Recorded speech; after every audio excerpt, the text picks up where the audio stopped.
Hello guys, today I am sharing the steps of setup HP Officejet 6950 wireless on Mac. Make a careful note of the HP Officejet 6950 wireless setup procedure on Mac.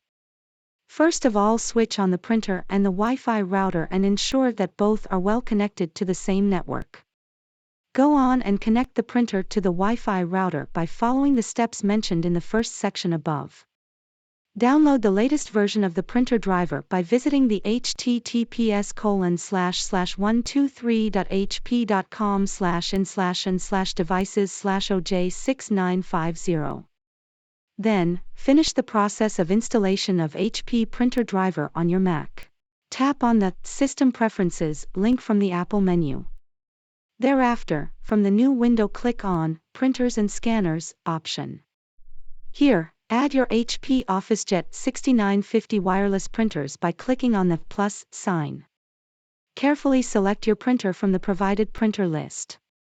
Congratulations, now your printer is connected to Mac.